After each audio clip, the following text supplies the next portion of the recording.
I don't know about y'all, but it felt like I was having deja vu for a second, because them Dolphins, they look like them Joe Philbin Dolphins when we was getting blanked by the New York Jets a couple years back, 2014. Goodness gracious, nothing. That was just the most sloppiest display of the Dolphins in the Adam Gase in the Adam Gase era. This is just a sloppy play. Look at this. 49 total offensive yards in the first half. Now, Adam Gase blamed himself for the way that we played for his play calling last week. He felt like we weren't aggressive enough in the first half, and he was right. So he said he was going to do a better job this week against the Jets. Honestly, I felt like I saw the same stuff, and it gets me thinking, like, when fans were complaining about Ryan Tannehill and the way he was playing, I honestly think it just comes down to play calling, to be honest, because Jay Ajayi wasn't going, and the fact that we were just doing these dip and dunk passes, which is understandable because the Jets were putting pressure on Jay Cutler. I'll get to Jay Cutler in a second, but yeah, Jay Ajayi had 9 carries for 16 yards in the first half. In that first half, and like we just could not get it going, like, for real. Yeah, that. Oh my goodness. Let's just get to this. Let's just get to these numbers. Jay Cutler, honestly, I felt he played all right. I won't say he. Well, you know what? I take that back. I'm actually proud of Jay. He was getting hit. He was moving around in the pocket. He was doing what he could, but that offensive line was just not blocking for him. But 220 yards, 44 attempts for 24 completions. Had a touchdown and a pick. That interception was kind of a debatable interception because of the fact that, hey, he was trying to make a play. We was down. Hey, I understood what he was trying to do there.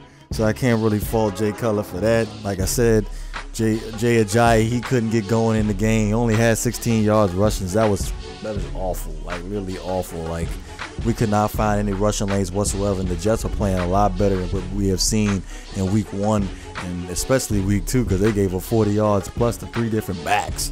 So that was not to be expected. Now the receivers, like, they were really getting me irritated because of the fact, like, they just seemed like they didn't want to catch the ball. Jarvis Landry, Devontae Parker, like, especially Jarvis Landry. I know he's always trying to make a play all the time, but damn, can you just go forward and stop turning around and going backwards and losing more yards and costing us the first down, please? Sometimes can you just go forward? Please just go forward. So, like, that was getting irritating as the game went on, and like I said, the offensive line just was not blocking. They couldn't block anything. Wasn't blocking for the run, and wasn't blocking for Jay Cutler. Jay Cutler moving all around the pocket trying to make things happen and do what he could do. So with that being said, I can't complain. Julius Thomas, again, was non-existent. We got to figure out how to way to get him involved in this offense, because this is week 2 where I've only saw him catch about 1 pass. So we gonna have to utilize his abilities a little bit better. Now moving on to the defensive side, like, for real, as I look at the defense, I can't really give you a full assessment about the defense because of the fact that it goes down to time of possession. The Jets were on the field 10 minutes longer than us. 36 minutes compared to 23. Excuse me. I got that all wrong. 13 minutes longer than us. 36 minutes to 23 minutes. So, like, for real, like, it goes back to what we went through with that Joe Philbin era. When the defense is always on the field, how are they going to end up getting a break and be able to get themselves together for them to come out on the next drive? Our offense got to stay on the field a little bit longer for the defense to be able to make an impact on the game, and we didn't do that. I think 20 points is a little lenient, if you ask me. Defense did a hell of a job. Now, secondary, good God Almighty. Byron Maxwell, again, in the highlight reel, like at the beginning of the game, Roby Anderson and Jermaine Kearsley were having a good old time picking on him. Sure enough, as that announcer said, the Jets are going to be looking for Byron Maxwell because he struggled last year against the Jets. He ended up giving up a big completion. I believe it was like a 12-yard completion to Roby Anderson. But it's what to be expected, for real. And Josh McCown, for real, his completion, he completed 18 of 23. That is unacceptable. I know we had 2 sacks. I'm not gonna blame the D line, but for real, like 18 to 23 though, we gotta do better in the secondary. Like, it's just a whole bunch of miscues that we need to fucking clean up, because this game next week, we gonna need that secondary big time to step up and make plays. Now, as far as that goes, that's really all I got as far as the game. Rashad Jones had 7 tackles. Last week he had 5. So that brings him up to 12. Gotta do a little bit better than that, Rashad. Dead body player of the day. Hey, I was on a struggle between Byron Maxwell and Altrell Verner, but you know what? It's gonna go to Altrell Verner, because I don't know if that was his first play. I don't know if it was his 5th play, but I know Josh McCown loaded that gun, yanked that joint back, threw a 69-yard touchdown pass to Roby Anderson. Altrell Verner was nowhere to be found in that camera view. So there you go. Altrell Verner, dead body player of the game right there. And like at the end of the game, I forgot to mention this. Like, we get the touchdown, right? Why the fuck? Excuse my language. Why Cody Parkey had to miss the extra point? For real, you missed the extra point. So like, I'm just that was just a terrible game, and that was a win that we absolutely needed. I felt like assessing the AFC East. You look at the Jets, you look at the Bills. They're the weakest teams. They're on a rebuild mode. Like, for real, we need to sweep the Bills and the Jets. Those 4 wins we need, and we just ended up. I felt we just gave away a dub to the Jets. Honestly, I feel like we just gave away a dub to the Jets.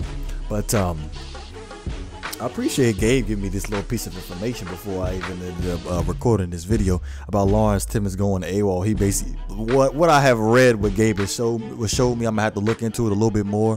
Reason why Lawrence Timmons ended up going to AWOL was because he didn't want to play for the Dolphins. Don't quote me on that. That's what Gabe sent me. So if Gabe, you give me faulty information, it's on you, Gabe. It's on you. But shout outs. I'm gonna give you like I think, like, I was just thinking today, like, giving out these shout outs is an excellent way for me to sit back and learn names. John Malone, Dolphins for life.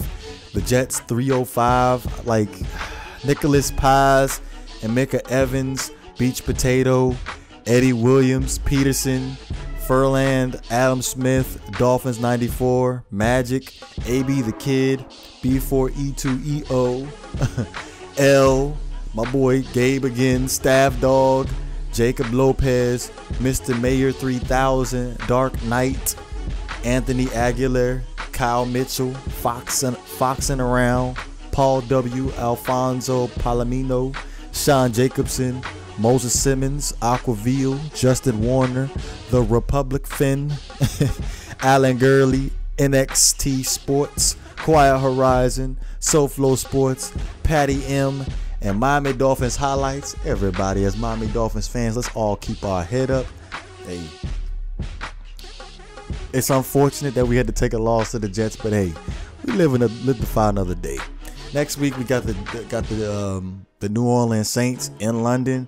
I got my beef with that whole thing going down in London. We're gonna discuss that in the preview video. But you know what it is. If you enjoy the content, please don't forget to hit that like and subscribe button. This is GreatOne DeVore. Dolphins fans, keep your head up. I'm up out of here.